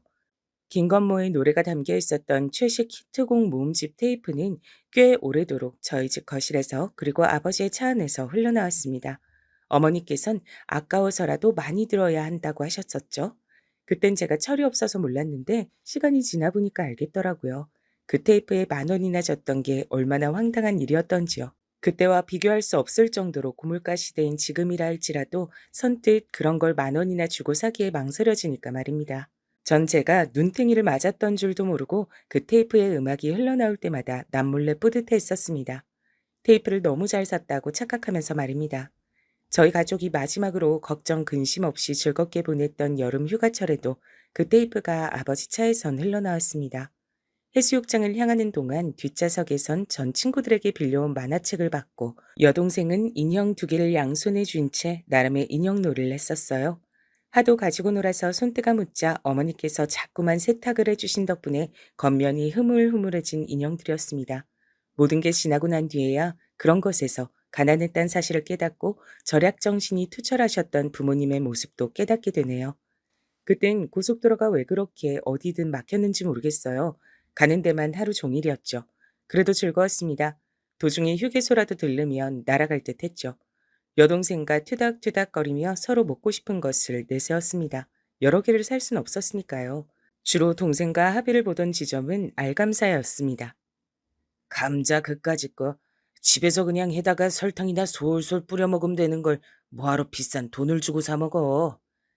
아버지께선 혀를 끌끌 차셨지만 그래도 여동생이 한 개를 이쑤시개로 콕 집어서 들으면 맛있게 잡수셨습니다. 저희 남매를 향해 뜨거우니까 조심해서 먹으라는 말씀도 늘 잊지 않으셨죠. 오래 걸려서 목적지로 가는 것 자체가 가족 여행이었던 그런 유년 시절의 추억과 행복이 있다는 것만으로도 나이가 든 지금은 무척 감사하게 여겨집니다. 그 시절 대부분의 부모님들께서 다 그러셨을 거예요. 피곤하고 힘들어도 자식들 위해서 남들 다 가는 나들이는 꼭 빠질 수 없었던 그 마음들 말입니다. 즐거웠던 그때의 여름 휴간, 아버지와 내 식구가 함께 떠났던 마지막 여행이 됐습니다. 아버지께선 추석 명절을 단 며칠 앞두고 화물차에 치이는 사고를 당하고 마셨습니다. 화물차 운전수는 명절을 앞두고 일을 빨리 해치우고 싶은 생각만 가득한 나머지 경황 없이 구는 바람에 아버지를 보고도 허둥지둥 하다가 사고를 냈다고 실토했고요. 그리고 덧붙인 말이 돈 없다, 죄송하다 였습니다. 저희 가족이 무너져 내린 순간이었죠. 내가 자식 새끼들 위해서라도 마음 굳게 먹고 정신 차려야지. 난 나약해 줄 수 있지만 자식 둔 엄만 나약할 수 없는 법이야. 그 말을 명심하며 정신 다 잡아야 돼. 병원 화장실에서 찬물로 세수를 하고 나오신 어머니께서 당신의 뺨을 쳐가며 그렇게 중얼거리시던 모습을 제가 봤습니다. 중환자실에 아버지께서 홍수 상태로 계신 상황에서 저와 동생은 극도의 불안감을 느끼며 어머니가 잠시만 안 보여도 가슴이 철렁 내려앉곤 했었죠. 그때도 어머니께서 갑자기 안 보이니까 여동생과 손을 잡고 어머니를 찾으러 다녔던 거예요. 그리고 화장실 앞에서 그런 어머니의 모습을 발견했을 때 전 조용히 여동생을 잡아 끌고 저희 남매가 원래 있던 자리로 돌아갔습니다. 그리고 그때 이후로 2번 다신 어머니께서 눈앞에 안 보인다 해서 불안해하며 찾으러 다니는 짓을 하지 않았습니다. 여동생이 울고 보채면 제 선에서 달래고 조용히 시키게 됐죠. 나도 더 이상 어린애가 아니야.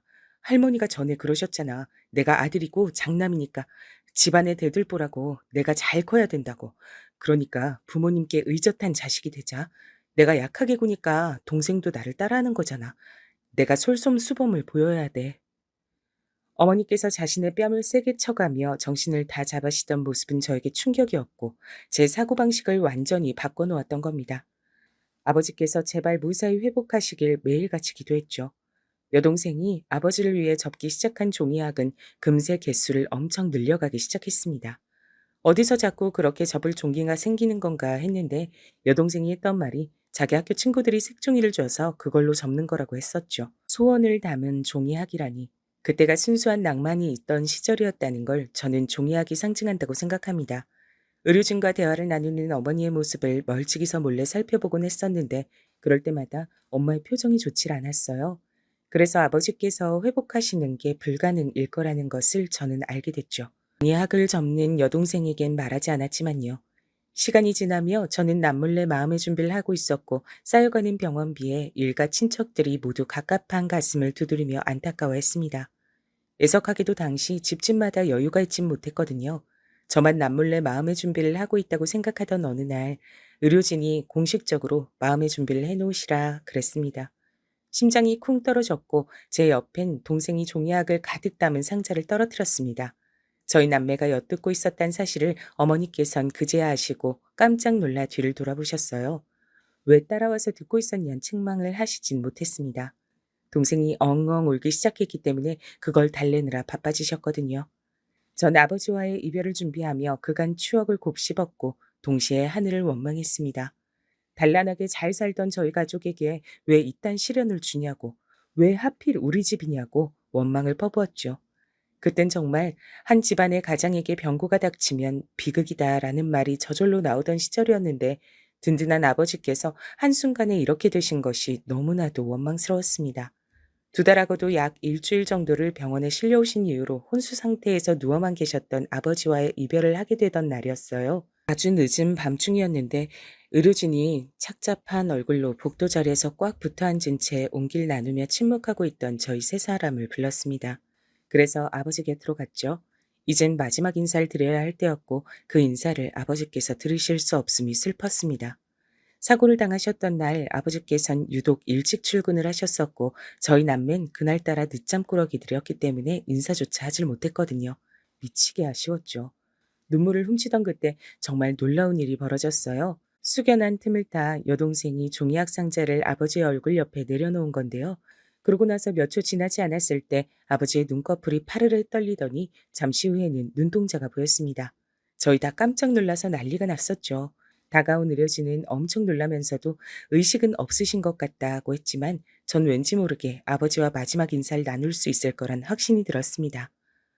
아버지, 제가 혹시 아버지 들려드릴 수 있을까 싶어서 마이마이 가져왔어요.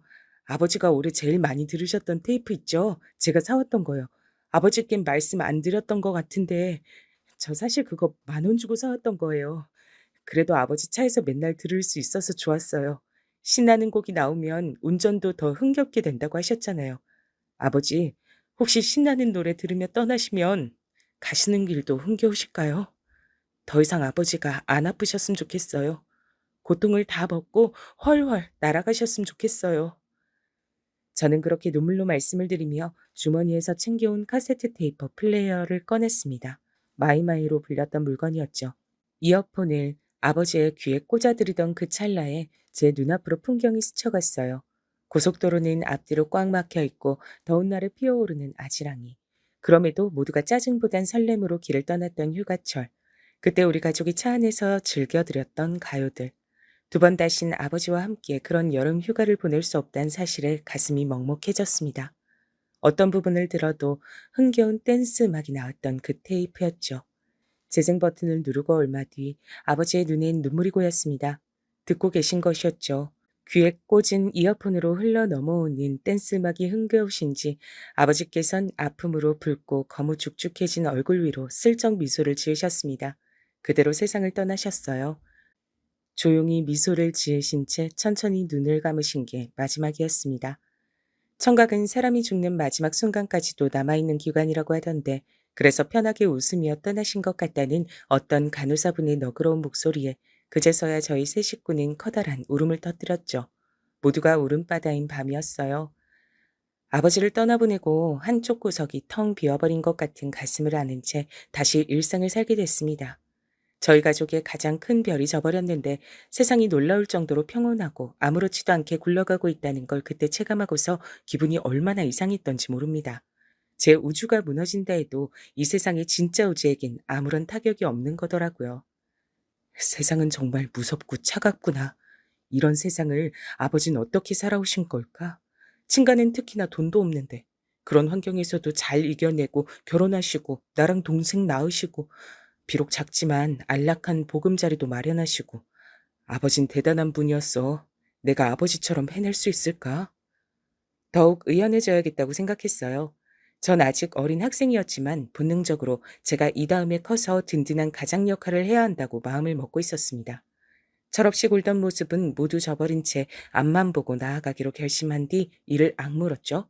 노는 걸 좋아하는 친구들을 다 정리하고 공부에만 매진했습니다. 동생은 아버지를 그리워하며 이따금씩 울적해했지만 어머니께서 씩씩하게 버티고 계셨으므로 그런 어머니의 모습을 보며 힘을 얻는 것 같았어요. 자식 새끼들이 있는 한 난 슈퍼어머니야. 내가 못 해낼 게 세상에 있을까 봐 두고 보라지. 전보다 더 열심히 보란 듯이 잘 살아줄 테니까. 어머니께선 친구분과 통화하시며 그런 말씀을 하셨죠. 전 그 소리를 듣고 마음이 든든했습니다. 쉬는 날 없이 어머니께선 일을 하셨던 걸로 기억합니다. 남의 장사를 도와주셨고 공장 일도 병행하셨죠. 꼭 그렇게 고생하며 일을 하셔야 하냐고 제가 언젠가 여쭤본 적이 있었는데 그때 어머니께선 고개를 가로저으시며 하루 24시간 1년 365일도 부족하다고 하셨어요. 돈 벌 생각을 하면 자는 시간도 아깝게 느껴진다 하셨죠. 그러면서 제가 대학을 잘 가는 것이 가장 큰 보람이니까 저보고 열심히 하라고 하셨습니다. 그 앞에서 결의가 솟지 않을 만큼 제가 불효자식인 건 아니어서요.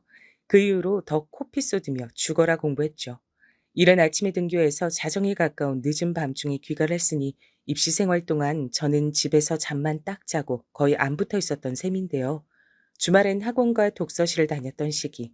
어느 날 제가 문제집을 챙겨서 나가려는데 어머니와 여동생이 옥신각신하는 소리를 언뜻 들었습니다.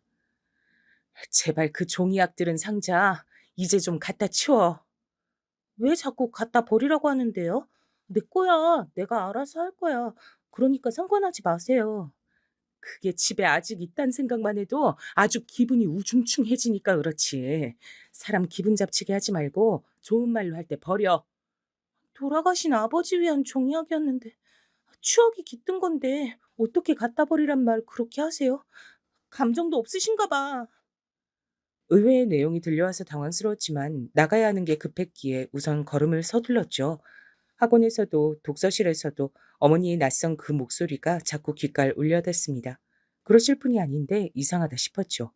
동생과 감정적으로 언쟁을 하시다 보니 우연히 그런 모습을 보이셨던 거라고 전 대수롭지 않게 결론을 내렸습니다. 그리고 이틀 정도가 지났을 때죠. 여느 때처럼 늦은 밤 집으로 돌아왔는데 동생이 슬쩍 다가오더니 저한테 종이학 상자를 내미는 겁니다. 나는 학교에 이걸 따로 둘 곳이 없어. 오빠 이번에 독서실 길게 끊었잖아. 혹시 거기다 둘 공간 없을까? 이걸? 왜? 그냥 집에 두지 않고서? 안 돼.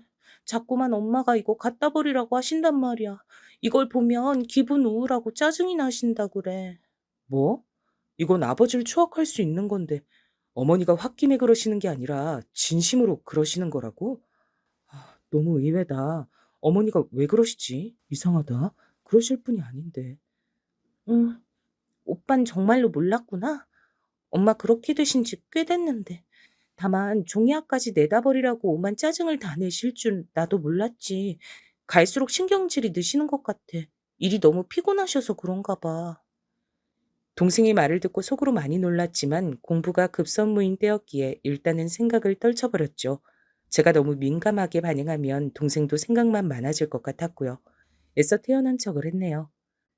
종이학 상자는 제가 잘 쓰지 않는 책가방 안에 넣어서 감쪽같이 감춰두는 것으로 했습니다. 하지만 마음 한구석에 자라난 불안의 싹을 완전히 지우기란 어려웠고 저는 종종 어머니께 괜찮으신지 여쭙게 됐습니다. 어머니, 요새 괜찮으신 거 맞죠? 많이 피곤해 보이시는 것 같아서 걱정이에요. 아휴, 우리 아들이 어느새 이렇게 든든하게 다 커서 그런 소리도 할 줄 알아? 그럼 난 괜찮아. 어머니께선 발랄하게 대답하셨어요. 주된 가사가 난 괜찮아, 나는 쓰러지지 않아인 가수 진주의 노래를 자주 흥얼거리셨고요. 유쾌하신 모습에 다행이라고 생각했습니다. 근데 어느 날 제가 또 그저 상투적으로 괜찮으신 거 맞죠? 이렇게 여쭌 적이 있었어요. 지나가는 말이나 다름없었습니다. 그런데 어머니께서 손에 쥐고 계시던 볼펜을 바닥에 팍 던지시며 소리를 지르신 겁니다. 괜찮은데? 나 괜찮다니까? 넌 대체 나한테 괜찮단 얘기를 몇 번을 물어대는 거야? 왜? 대체 왜 그러니? 어? 내가 안 괜찮단 소리 듣고 싶어서 그래? 아, 아니에요. 절대 그런 거 아니었어요. 죄송해요. 저는 몇 번이고 거듭 죄송하다는 사과를 드려야 했어요. 어머니께선 분이 안 풀리시는지 한참을 씩씩거리셨고 심지어는 욕을 중얼거리셨습니다. 쌍욕이라니. 처음 보는 어머니의 모습에 제가 무척 놀랬죠. 다음 날 어머니께서 겸연쩍은 얼굴로 저에게 어제 일은 미안하다고 하셨어요. 내가 예민하게 굴었어. 우리 아들 공부해야 되는데 내가 방해가 됐네. 미안하다. 아니에요. 미안해하지 마세요. 제가 너무 별 생각 없이 굴었던 잘못이죠. 상황은 마무리됐지만 이상하기 전 엄마에 대한 걱정이 더욱 피어오르기 시작했습니다. 수능을 앞둔 때였기 때문에 공부에만 애써 집중하고자 했죠. 수능을 사흘 앞두고 동생이 저에게 줄 간식들을 예쁜 상자로 직접 꾸며서 만들어준다 했는데 그 소리를 듣고 제가 그냥 됐다 그랬습니다. 무엇보다 소중한 종이학 상자. 그걸 제가 갖고 있으니 그걸로 힘 얻겠다고 했네요. 그랬더니 여동생이 눈물을 훔쳤어요. 네가 어머니 때문에 걱정 많이 하고 그간 마음 많이 쓴 거 내가 다 알아. 나 수능 잘 볼게. 넌 앞으로 이 오빠만 믿어라. 호언장담을 날렸던 전 다행히 수능을 실수 없이 잘 봤습니다. 정말 날아갈 듯이 기뻤죠. 행복한 연말에 새 식구와 함께 영화관 나들이나 갈까 싶었습니다. 가족 영화가 개봉을 하길래 그걸 보자고 말씀드렸더니 어머니께선 눈살을 찌푸리셨습니다. 가족애를 강조한 영화 포스터부터 마음에 안 든다고 하셨어요. 난 그런 거 딱 질색이야. 보기 싫어.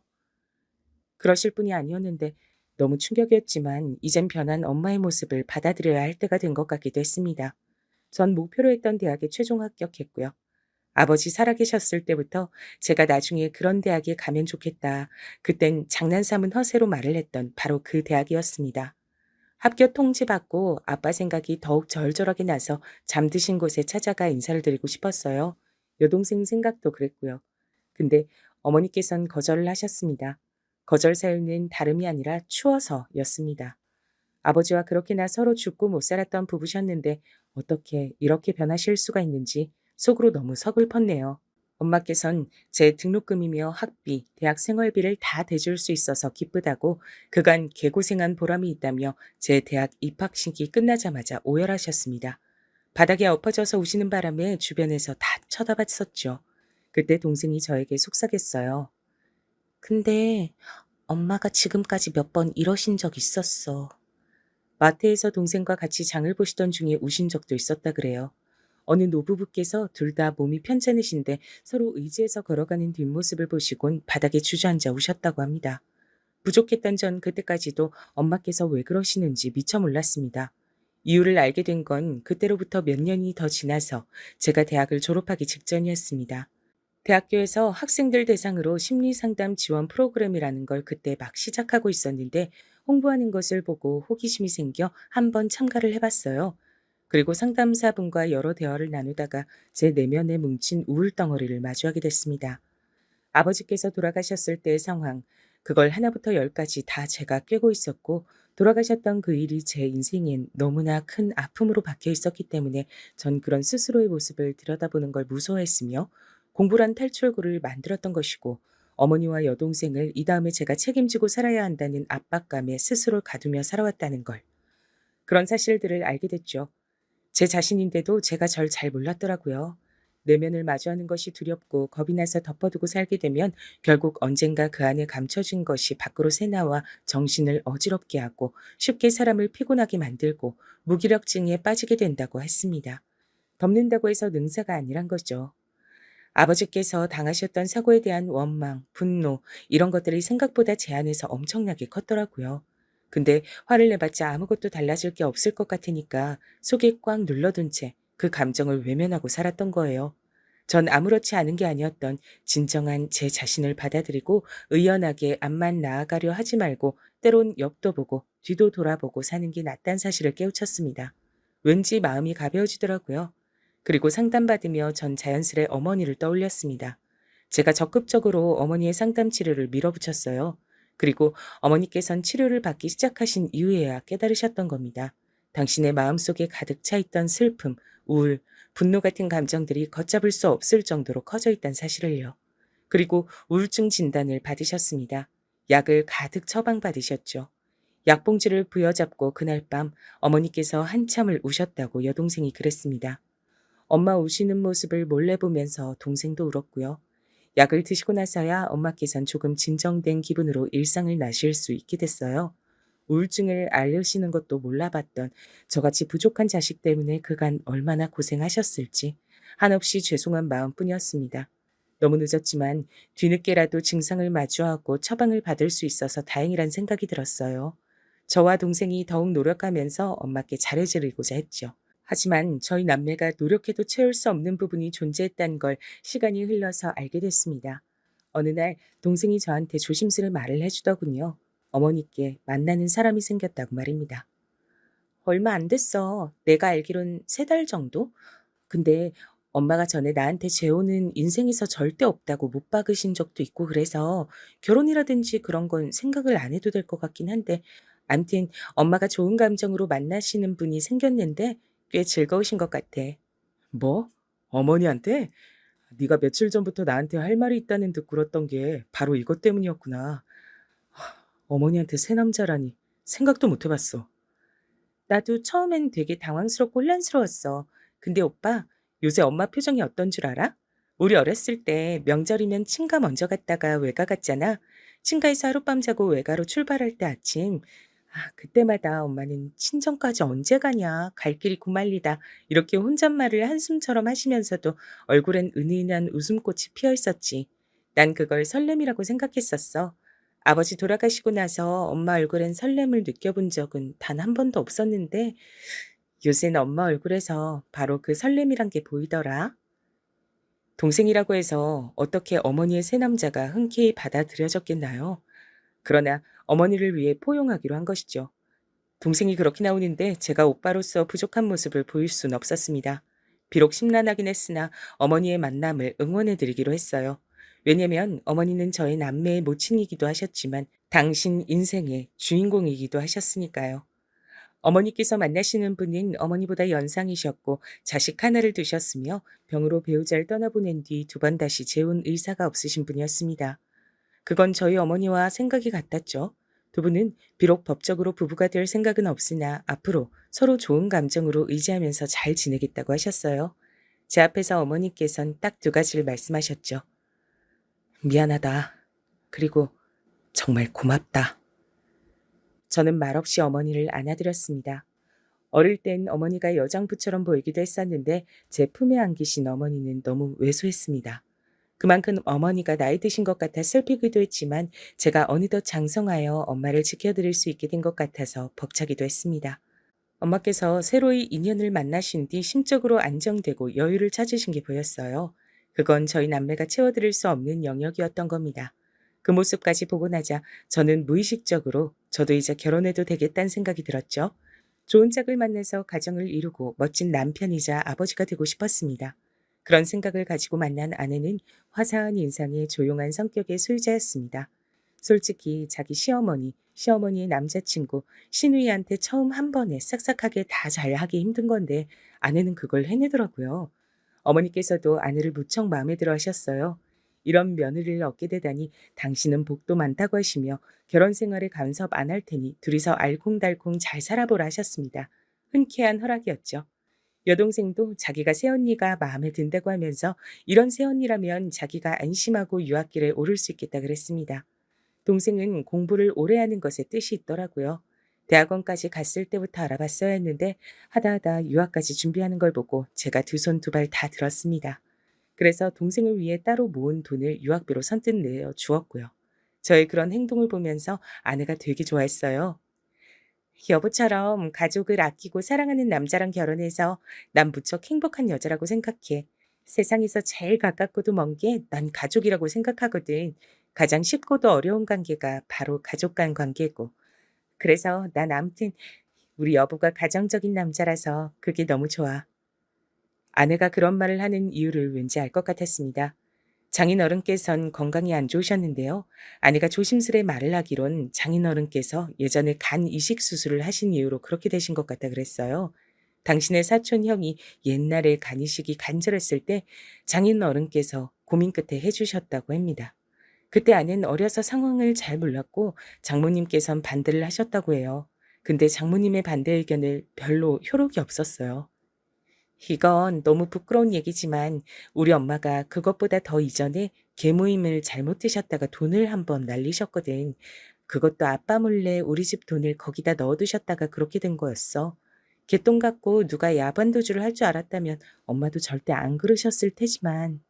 암튼 그 때문에 온 집안 식구들이 한숨 짓고 난리도 아니었어. 그런 사고를 쳤던 장본인이니 발언권 따윈 없다면서 친가 쪽 어른들께서 우리 엄마를 무시하셨던 거야. 그래서 아빤 묘한 압박을 받으시면서 결국 간을 이식해 주셨지. 아내는 그때 자기가 어려서 뭘 잘 몰랐던 탓에 장인 어른을 말리지 못했던 걸 두고 후회하고 있었습니다. 죄책감마저 느끼고 있는 모양이었어요. 간 이식만 해준다면 하늘의 별도 달도 다 따다 줄 것 같이 굴었다던 사촌 형이라는 그 집은 3년 후 캐나다로 이민을 가버렸다고 합니다. 장인 어른께 10원 한 장도 안 주었다네요. 돈을 주겠다 주겠다 말로만 계속 그러더니 뒤로는 이민 준비를 했던 겁니다. 심지어는 장인어른께서 간 이식 수술 이후 컨디션 저하로 힘들어하시자 그때부터 사람 마음 불편하게 그런 소린 왜 하냐며 그 집에서 화를 내기도 했었대요. 아내는 그것을 두고 갯돈 야반도주 사건이나 간 이식받고 이민 가버린 것들이나 뭐가 다를까 하며 한탄했죠. 일이 그렇게 됐으니 필연적으로 친척들 사이의 분위기가 뒤숭숭해졌죠. 어쩐지 아내가 결혼식에 올 친척들 많이 없으니까 아담한 예식장이 좋겠다고 했었는데 그런 이유였던 겁니다. 장인어른 간이식 때문에 아내는 자기 친가와 그 이후로 교류를 거의 끊고 살았고요. 그렇다면 아내의 외가가 남아있지 않겠냐고요? 이쪽은 약간 문제가 있었다고 합니다. 다름 아닌 장모님 때문이었죠. 계모임 사기를 당해서 돈을 날리셨던 이후 여전히 장모님께선 당신의 친정 식구들에게 가장 먼저 손을 벌리셨던 거예요. 나중에 다 갚겠다는 호언장담으로 친정 식구들에게 돈을 십시일반 거두어 내신 장모님께선 그걸로 날아간 생활비를 채우지 않으시고 도박을 하셨습니다. 돈을 한 번에 잃었으니까 얻는 것도 한 번에 얻으면 될 거라고 우리 엄마 그때는 생각이 그렇게밖에 안 드셨대. 뭐에 홀리셨던 건가 봐. 하지만 도박이 괜히 사회 악으로 불리겠나요? 장모님께선 단 이틀 만에 그 돈을 다 날리셨고요. 전말을 알게 된 장모님의 친정 식구들이 난리가 났었다고 합니다. 근데 얼마 뒤에 장인어른 간 이식 수술이 있었던 거예요. 그런 분위기 속에서 어떻게 장모님께 돈 내어놓으라고 그분들이 계속 난리를 치실 수 있었겠나요? 그래서 다들 그냥 입 다물게 되셨다고 합니다. 하지만 간 이식 수술 이후 장인어른께선 시간이 지날수록 일상생활을 어려워하게 되셨고 장모님께선 연이어 안 좋은 일이 벌어진다며 참담해 하셨고 그 사이에서 아내는 눈칫밥을 먹으며 학교 생활 중이었고 이런 우중충한 집과 엮이면 계속 손해만 보고 살 게 뻔하다고 판단이 들었던 거겠죠. 그분들이 다 그렇게 생각을 하시는 바람에 장모님께선 당신의 친정 식구들이 펼치는 외면 공작을 받고 사셔야 했습니다. 그럼에도 장인어른께서 이 악물고 어떻게든 살아보려고 열심히 해보려고 노력을 하셨던 덕택에 집안이 굴러갔다고 해요. 그런 게 바로 가장의 무게겠죠. 억지로 버티면서 일을 다니셨고 장모님께선 그런 장인어른의 건강을 위해 식당 공부를 해가며 내조를 하셨고 꾸준히 알바를 하시면서 그렇게 사셨습니다. 그렇게 어영부영 세월이 흘렀던 거예요. 부모의 멈추지 않는 노력 덕분에 자식은 잘 자라서 대학을 나와 사회인이 됐습니다. 그런 아내를 제가 만나 결혼까지 했던 거예요. 장인어른께서 오래오래 더 사셔서 저희 부부 행복하게 사는 것도 더 보시고 이왕이면 손주도 만나보시길 바랬으나 딸 결혼시켜서 사위 보는 것까지가 한계였다고 말씀을 하시는 것처럼 너무나도 갑작스럽게 세상을 뜨셨습니다. 병원에 가시던 날 가볍게 운동도 겸하겠다고 하시면서 일부러 걸어서 병원까지 가시던 길에 심근경색으로 쓰러지셨어요. 그리고 병원으로 이송되신 지 얼마 안 돼서 숨을 거두셨죠. 저도 너무 허무해서 미칠 것 같았는데 아내와 장모님 심정은 어땠을까요? 감히 가늠조차 되지 않았습니다. 장인어른께서 일평생 고생만 하시다 떠났다며 이렇게 가시도록 만든 자기가 프로자식이라며 아내는 크게 자책했습니다. 위로 하나조차 섣불리 하기 어려웠어요. 그래도 하나 다행이라면 다행이었던 게 제가 아버지를 잃어본 사람이었단 걸 아내는 잘 알았기 때문입니다. 같은 아픔을 겪어봤기에 진실된 위로를 저는 아내에게 건넬 수 있었죠. 장인 어른이 떠나신 이후 아내는 생각보다 너무 힘들어했는데 그나마 제가 곁에 있었기에 망정이었습니다. 장모님께서도 저에게 아내를 단단히 부탁하셨죠. 장수방, 내가 자네만 믿네. 자네가 있어서 얼마나 다행이고 든든한지 몰라. 우리 딸 마음 좀 잘 어루만져줘. 이렇게 힘들어할 줄이야. 제가 더 노력하겠습니다. 그런데 장모님께선 괜찮으신 건가요? 전 장모님도 걱정돼요. 나는 멀쩡해. 난 괜찮으니까 걱정 말고 우리 딸이나 잘 챙겨주면 돼. 장모님께선 의연하셨습니다. 그래서 아내에게 집중할 수 있었네요. 당시 하필이면 아내가 도저히 직장을 쉴 수가 없던 상태였어요. 그때 아내가 다니던 직장에서 큰 건수가 돌아가고 있었기 때문입니다. 일을 그만두긴 아까워서 도저히 그럴 수 없다는 아내를 저는 가까이서 지켜보며 우울해하고 힘들어하지 않도록 잘 봐주었어요. 제가 휴가를 몰아서 써가며 집안일을 도맡아 했고 아내의 퇴근에 맞춰서 데리러 나간 뒤 맛있게 식당에서 저녁 외식을 하곤 했습니다. 열심히 노력을 했더니 그나마 3달 정도가 지나니까 아내가 다시 화사한 미소를 입가에 걸기 시작하더군요. 언제까지고 장인어른의 부재를 슬퍼할 수만은 없는 거라고 하면서 자기도 용기를 내서 서서히 장인어른의 부재와 마주하겠다 그랬습니다. 제가 과거에 제 내면의 아픔을 발견하고 마주보았던 때가 생각났죠. 그래서 아내에게 돌아가신 제 아버지 얘기도 그때 많이 들려주었습니다. 아빠께서 떠나실 때 음악을 들으며 미소를 지으셨다는 대목은 아내가 가장 좋아했죠. 그리고 어머니께서 오래 우울증을 앓다가 끝내는 이겨내시고 잘 지내고 계신다는 사실도 좋아했습니다. 자기도 그렇게 씩씩하게 잘 이겨내고 살아본다고 저에게 다짐을 하더군요. 저희 부부가 서로에게 긍정적인 기운을 불어넣으며 손을 맞잡고 있던 그때 제 머릿속엔 장모님이 불현듯 떠올랐습니다. 괜찮다고 말씀을 매번 하셨지만 사실은 진짜로 괜찮으셨던 적은 없었던 어머니의 옛 모습들이 떠오른 겁니다. 아내 곁에 착 붙어서 챙긴다는 명목으로 장모님께 전화만 종종 드렸을 뿐 직접 찾아뵌 적은 장인어른 돌아가시고 나선 한 번도 없다는 사실은 저를 불안하게 만들었습니다. 아내에게 제 생각을 말했더니 아내도 걱정이 된다 그랬어요. 그래서 얼른 장모님을 찾아뵀습니다. 저희가 간다고 연락을 드리자 나 괜찮은데 왜 그러냐며 당황스러운 목소리로 짜증을 내셨죠. 그럼에도 불구하고 장모님께 가봤는데 저와 아내가 동시에 깜짝 놀라고 말았습니다. 왜냐면 장모님께서 급격하게 살이 불어나 있었기 때문이에요. 엄마, 왜 그렇게 살이 찌셨어? 엄마 이렇게 살이 오른 모습은 내가 살면서 처음 보는데? 내가 그렇게 살이 쪘니? 난 모르겠는데. 그냥 입이 심심해서 요새 잘 먹긴 했지. 깜짝 놀란 저희 부부는 주말을 장모님 댁에서 보내기로 했어요. 그리고 장모님이 정상 상태가 아니란 걸 곧 알게 됐죠. 자꾸만 쉴 새 없이 입에 뭘 가져다 넣으셨어요. 밥 자체는 그렇게 많이 안 드셨는데 주전부리를 자꾸만 드시더라고요. 아내가 그만 좀 먹으라고 하자 울컥하시면서 자리를 뜨기까지 하셨습니다. 예전에 제 어머니 모습이 겹쳐 보이더라고요. 그래서 더 물러날 생각 없이 장모님을 설득해서 진지하게 대화를 나눠봤죠. 그랬더니 장인어른께서 돌아가신 이후로 속이 허전하고 뭔가 공허한 느낌이 들었는데 입에 뭘 먹고 있으면 그 느낌이 거의 안 들어서 좋았다고 하시는 겁니다. 우울감을 폭식으로 해결하고 계셨던 거죠. 장모님의 고백에 아내가 눈물을 훔쳤고 저도 가슴이 너무 아팠습니다.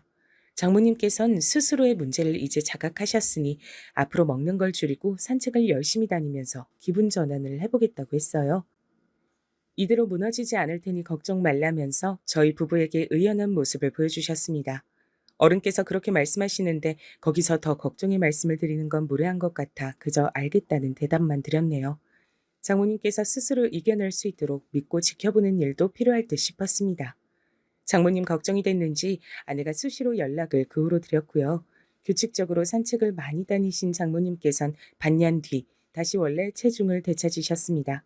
여기까진 참 다행이었는데 아내의 말론 장모님께서 다시 회복된 몸 상태로도 채워지지 않는 허전함을 느끼고 계신 것 같다 그랬어요. 이제 영영 우리 엄마가 예전처럼 신명나게 웃으시는 모습까진 다시 볼 수 없을 것 같아서 그게 좀 겁나네. 내가 이런 말 하면 당신이 안 좋아할 수 있을 거란 건 알지만 조심스레 꺼내보는 건데 혹시 장모님께 좋은 분이 생긴다면 낫지 않을까? 뭐? 그럼 우리 엄마한테 남자친구를 만들어 드리자는 거야? 아내가 당황하길래 전 절대 나쁜 의도가 없었다 설명하며 제 어머니의 경우를 예시로 들었죠. 그랬더니 아내가 진지하게 고민을 하더라고요. 장인어른께서 건강 문제로 근 몇 년간 유독 고생을 많이 하셨는데 그렇게 되기 이전까진 장모님께선 이런저런 모임에도 많이 참석을 하시고 굉장히 사교적으로 일상을 보내셨단 거예요.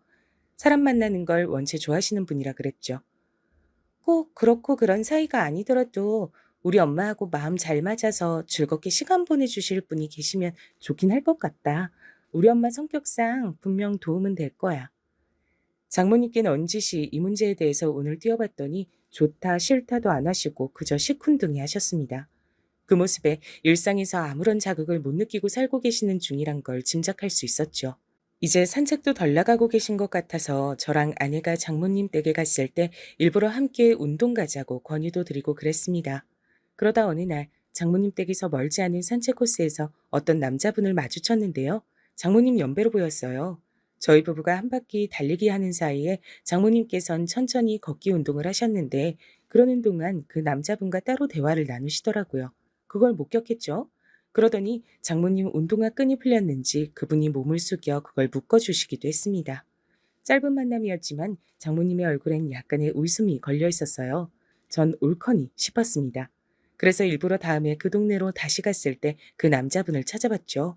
운 좋게 뵙게 돼서 대화를 나눴는데 일에 빠져 사시느라 이날 이때껏 결혼도 안 하시고 혼자 사시는 중이라고 했어요. 그리고 마주쳤던 장모님을 기억하고 계셨고요. 두 분은 운동 같이 다니는 친구 하시면 어떻겠냐 조심스레 여쭤봤더니 그분이 흔쾌히 좋다고 하셨습니다. 그래서 장모님께 이 사실을 알려드렸죠. 뭐? 장서방, 왜 그런 일을 멋대로 꾸며? 진짜 못 살겠네. 어휴, 그래서 내가 그 사람하고 언제 어디서 어떻게 만나면 되는데? 싫다고 하시면서 표정은 밝아져 계셨어요. 두 분이 서로 연락처를 주고받게끔 제가 해드렸죠. 장모님께선 즐거워하시는 눈치였습니다. 아내에게도 상황 보고를 한 뒤 칭찬을 들었고요. 장모님께서 우울해하시며 지내시지 않고 새로 친구를 사귀어서 재밌게 일상을 보내시길 저희 부부는 진심으로 바랬습니다.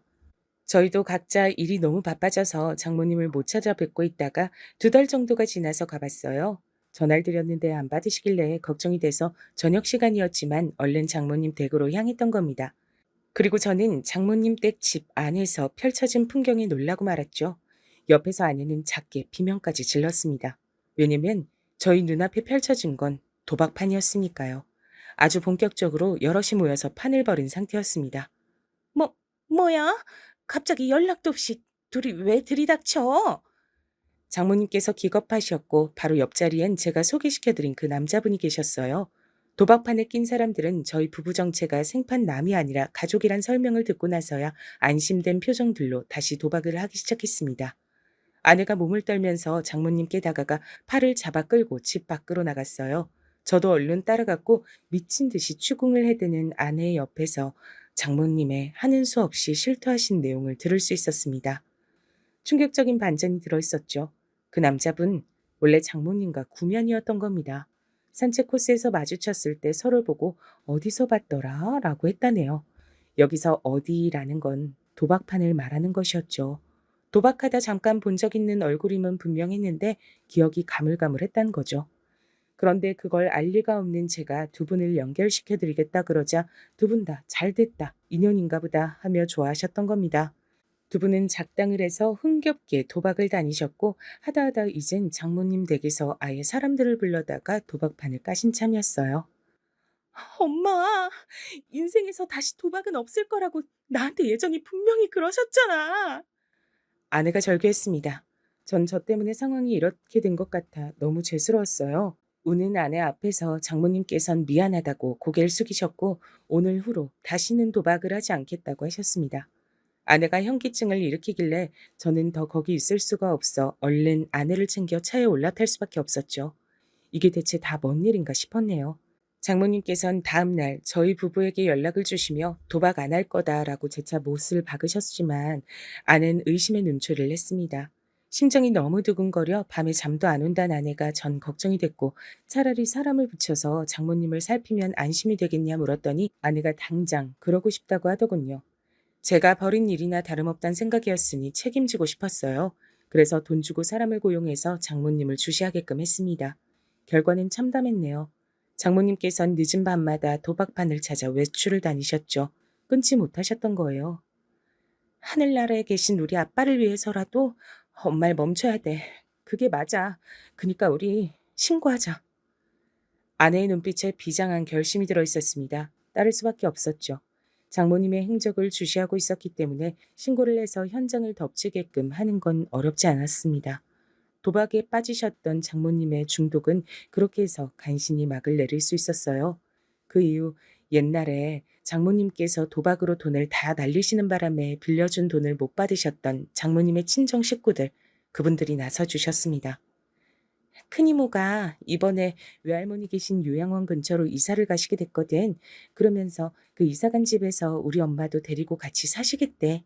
도박에 디귿자도 못 떠올리도록 농사일을 엄청 맡기실 거라 그러더라. 그 말씀 듣고 왠지 안심됐어. 아내가 씁쓸한 미소로 말을 하며 저에게 몸을 기댔을 때 이제서야 모든 상황이 평온해졌음을 알 수 있었네요. 하지만 방심은 금물이니 장모님께서 또 잘못된 유혹에 빠지시는 일이 없도록 저희 부부도 신경을 기울이고 있어야 할 것 같습니다. 하늘나라에서 제 아버지 그리고 장인어른께서 어쩌면 같이 나란히 앉아 이 모든 것들을 지켜보고 계셨을지 모르겠네요.